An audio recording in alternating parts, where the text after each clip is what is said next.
Good morning to all of you. Myself Madhu Trivedi. Now we will discuss about polity. In this video we will discuss about polity. Now we will discuss about some precedent power which is related to पैरेडन remission respite. अब ये सारी चीज़ें क्या होती हैं, तो ये types of clemency हैं. क्लीमेंसी मतलब कुछ ऐसी छूट मिलती हैं किनको जो कि क्रिमिनल्स हैं, तो उनके लिए क्या है, ये पावर है. मतलब जो प्रेसिडेंट है उसकी उनकी पावर है, तो उसकी वजह से क्या होता है, इन क्रिमिनल्स को छूट मिल जाती है. जैसे बहुत बार लोग केवल इतना ही जानते हैं कि अगर प्रेसिडेंट कह दे तो क्या हो सकता है, तो फांसी की सज़ा माफ़ हो सकती है. लेकिन केवल इतनी ही पावर प्रेसिडेंट के पास नहीं है, और भी कुछ पावर्स हैं. तो वो कौन कौन सी हैं, तो हम डिस्कस करेंगे. अंडर आर्टिकल 72 प्रेसिडेंट के पास ये पावर है. तो और सेम ऐसी ही पावर किसके पास है, गवर्नर के पास, अंडर आर्टिकल 161. तो ये ध्यान रखेंगे, अंडर आर्टिकल 161 गवर्नर के पास भी ऐसी ही पावर है सेम. तो देखते हैं आर्टिकल 72 फॉर प्रेसिडेंट. ये प्रेसिडेंट के लिए हैं. To ensure principle of natural justice. To ensure principle of natural justice मतलब प्रिंसिपल ऑफ नेचुरल जस्टिस जो है उसको इंश्योर करने के लिए. प्रिंसिपल ऑफ नेचुरल जस्टिस का मतलब क्या है, मैंने शायद बेसिक स्ट्रक्चर डॉक्ट्राइन में ही बताया था कि प्रिंसिपल ऑफ नेचुरल जस्टिस मतलब किसी को नेचुरल जस्टिस देने के लिए क्या है, मतलब नेचुरल जस्टिस किसी के साथ हो सके, अच्छे से न्याय हो सके किसी के साथ. इसीलिए इस पावर को रखा गया है कि मान लिया अगर जो जुडिशियरी है उससे कोई भी अगर एरर हो जाती है जजमेंट देने में, क्योंकि वहाँ पे जो जजमेंट दिए जाते हैं वो कैसे दिए जाते हैं कि जो लॉयर हैं वो अपनी बात को रखेंगे, हाँ, दूसरा लॉयर जो होगा वो अपनी बात को रखेगा, और फिर सारी चीज़ें किसके आधार पे होंगी, सबूतों के आधार पर, एविडेंस के आधार पे. तो फिर क्या होगा, अकॉर्डिंग टू एविडेंसेस, कभी कभी जो दिखता है वो सच नहीं होता, तो इसीलिए अकॉर्डिंग टू एविडेंस बहुत सारी चीज़ें हो सकता है कुछ कमी हो जाए.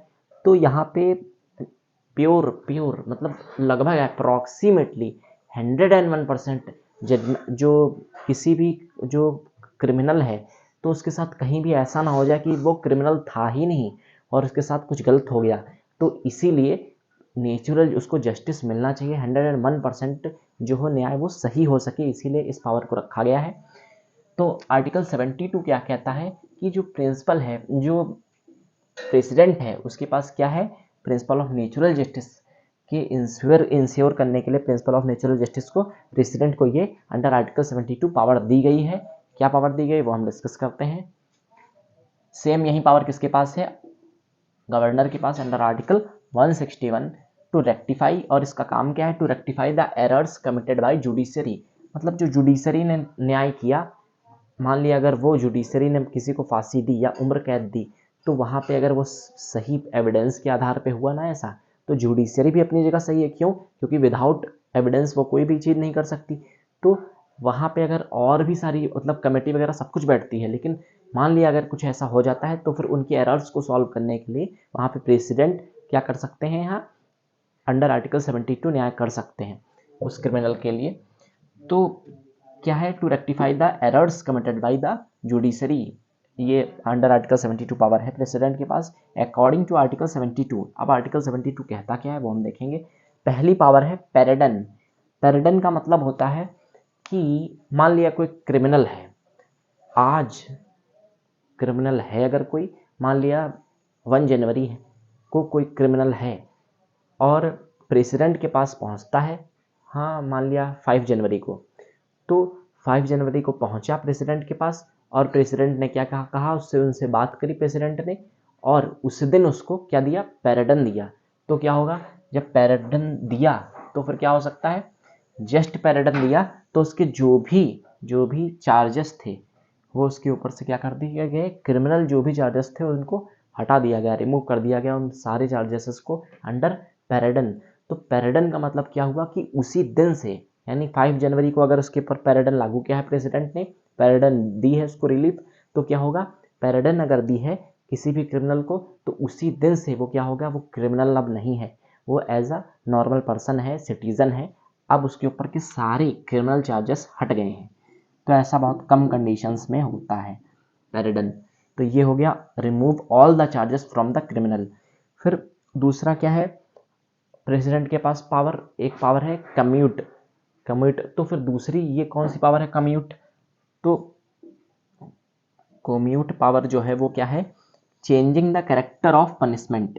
मान लिया किसी को फांसी की सजा हुई और प्रेसिडेंट ने उसको कम्यूट दे दिया, तो क्या हुआ, वो फांसी की सजा अब किस में बदल गई, मान लिया उम्र कैद में बदल गई या 10 साल की सजा में बदल गई। कि मान लिया कुछ ऐसा था कि वहाँ पे फांसी नहीं देना चाहिए था, तो वो और किसी सजा में बदल गई। तो यहाँ पे क्या दिया, कम्यूट दिया। तो यहाँ पे कम्यूट दिया, तो इसमें क्या होता है कम्यूट में कि changing the character of the punishment, मतलब जो पनिशमेंट दी उसका क्या हुआ, कैरेक्टर बदल गया यहाँ पे। तो ये क्या है, ये कम्यूट है। ये मतलब पहले में पैराडन दिया, तो पैराडन का मतलब क्या होता है, मतलब 5 इन्हीं में से कोई चीज़ें कर सकता है प्रेसिडेंट। हाँ, या तो पैराडन दे दे, उसके सारे जो चार्जेस हैं क्रिमिनल वाले वो हटा दे। दूसरा कम्यूट दे दे, कम्यूट देगा तो क्या करेगा, हाँ, changing the character of punishment, punishment का जो कैरेक्टर है उसको बदल दे।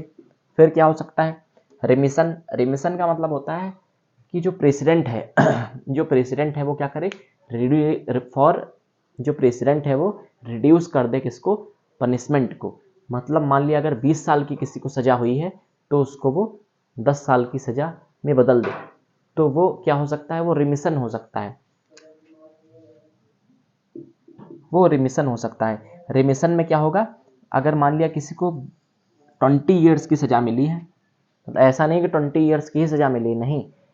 तो रिमिशन में ये होता है कि रिड्यूस हो जाती है किसी भी की भी पनिशमेंट। मान लिया अगर 20 ईयर्स की सजा मिली है तो उसको 10 ईयर्स कर दिया गया, 5 ईयर्स कर दिया गया, अकॉर्डिंग टू द सिचुएशन जो भी रही हो वहाँ पे प्रेसिडेंट के जो भी मन में हो। तो यहाँ पे रिमिशन दे सकता है। फिर क्या कर सकता है, रेस्पाइट।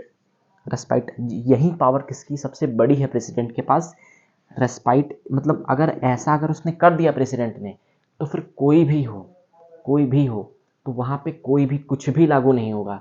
और वो क्या हो सकता है, वो क्योंकि वहाँ जो हमारे प्रेसिडेंट हैं वो भी क्या है, first nation of the citizen है। ग्रैंड फादर कहा गया ना प्रेसिडेंट को, हमने पहले पढ़ा था। तो ग्रैंड फादर कहा गया, तो वो जो कहेंगे तो वहीं तो लागू होगा। हर केसेस में नहीं, रूल नहीं कर सकते, लेकिन अगर कोई इच्छा व्यक्त करी तो वो तो होगा ही। हाँ, तो यहाँ पे ऐसी कंडीशन है, हाँ, कि रूल तो यहाँ पे नहीं कर रहे हैं, क्योंकि यहाँ पे अगर रूल कौन कर रहा है, तो यहाँ पे रूल तो गवर्नमेंट ही करती है, रूल तो गवर्नमेंट ही करती है। लेकिन अगर क्योंकि सिचुएशन क्रिमिनल वाली है, तो यहाँ पे प्रेसिडेंट रूल तो नहीं कर रहे हैं, तो क्या हुआ, जब क्रिमिनल की केवल बात है तो यहाँ पे रिड्यूस कर दिया। लेकिन वो भी कभी कभी प्रेसिडेंट क्या करते हैं, काउंसिल ऑफ मिनिस्टर की एडवाइस पे ही करते हैं कभी कभी। तो यहाँ पे रिमिशन में क्या हुआ, रिड्यूस कर दिया पनिशमेंट को। फिर रेस्पाइट, रेस्पाइट का मतलब क्या होता है, रिलीफ इन सर्कमस्टेंसेस और सिचुएशन वुमेन फॉर चाइल्ड और ओल्ड एज। मतलब जो अगर किसी का छोटा बच्चा है यहाँ, या मतलब अगर कोई भी वुमन है जिसका छोटा बच्चा है यहाँ, तो या जो भी है यहाँ, जो ओल्ड एज का पीपल है, मतलब कुछ ऐसी कंडीशन है कि कोई छोटा बच्चा है यहाँ, या कोई ओल्ड एज पीपल है, या कोई मतलब जो छोटा बच्चा है जिसका, या ओल्ड एज पीपल है। हाँ, तो ये सारी कंडीशंस में क्या होगा, जो वुमेन होगी अगर वो क्रिमिनल है, हाँ, फॉर अ चाइल्ड उसको क्या हो सकता है, हाँ, किसी भी चाइल्ड के लिए उसको क्या मिल सकता है, लेसर पनिशमेंट मिल सकती है, कुछ हो सकता है पनिशमेंट उसकी कम हो जाए। तो ये क्या हो सकता है, इसमें किसके अंडर में आता है, ये रेस्पाइट के अंडर में आता है। ये भी कौन दे सकता है, प्रेसिडेंट ही दे सकता है। फिर यहाँ पे है रिप्राइव। रिप्राइव, इसका मतलब क्या होता है, रिप्राइव, रिप्राइव मतलब होता है temporary stay on, temporary stay on किस पे, पनिशमेंट। मतलब मान लिया कि आज से उसको सजा होनी है, लेकिन कोई ऐसी सिचुएशन है कि जिसको उसको काम पूरा ही करना है, मतलब कुछ भी हो जाए, हाँ, कि उस व्यक्ति को वो काम करना ही करना है, तो क्या होगा, प्रेसिडेंट वहाँ पे कुछ दिनों के लिए स्टे लगा देगा पनिशमेंट में। मतलब बाद में वो पनिशमेंट वहीं से पूरी होगी, लेकिन हाँ, कुछ दिनों के लिए स्टे हो सकता है, जैसे मान लिया 15 दिन के लिए, 10 दिन के लिए। तो ये सारी चीज़ें हो सकती हैं अगर खुद प्रेसिडेंट राष्ट्रपति कहे तो। रिप्राइव, तो ये रिप्राइव भी दे सकता है। तो ये 5 कौन कौन से 5 कॉन्सेप्ट हैं, पैराडन, कम्यूट, और फिर रिमिशन, रेस्पाइट, और क्या है, रिप्राइव। तो ये सारी चीज़ें हैं। फिर प्रेसिडेंट किन किन चीज़ों में क्या कर सकता है कि कोर्ट मार्शल, उम्र कैद, डेथ सेंटेंस, फांसी वगैरह दे दिया, इन सारी चीज़ों में भी प्रेसिडेंट क्या कर सकता है, अपना रोल प्ले कर सकता है इन सारी चीज़ों के जरिए। फिर केसेस फॉर यूनियन गवर्नमेंट, मतलब ऐसी कोई मतलब चीज़ है जिसमें यूनियन गवर्नमेंट ने कोई लॉ बनाया और कोई क्रिमिनल हो रहा है, मतलब कोई क्रिमिनल ऐसा है जो कि गवर्नमेंट ने लॉ बनाया, उस लॉ को मतलब किसी ने क्या किया, हर्ट कर दिया या कुछ भी कर दिया, हाँ, तो यूनियन गवर्नमेंट से रिलेटेड है, हाँ, तो क्रिमिनल हुआ या डेथ सेंटेंस मिल गई ऐसा क्रिमिनल, कोर्ट मार्शल हुआ, कोर्ट मार्शल मतलब उम्र कैद वगैरह ये सब जो कुछ भी है, हाँ, तो इन सारी कंडीशन में क्या होगा, प्रेसिडेंट वहां पे अपना जजमेंट जो न्याय है वो कर सकता है अपने, उनके पास कौन कौन से वेपन हैं, तो यही 5 वेपन्स हैं टाइप्स ऑफ क्लेमेंसी, क्लेमेंसी मतलब सजा में थोड़ी सी छूट, हाँ, तो टाइप्स ऑफ क्लेमेंसी हैं कौन कौन से वेपन्स हैं, तो 5 हैं, पैराडन, रिमिशन, डिप्राइव, कम्यूट और रेस्पाइट, तो ये सारे वेपन्स हैं किसके पास, प्रेसिडेंट के पास under article 72। Please take a screenshot, thank you.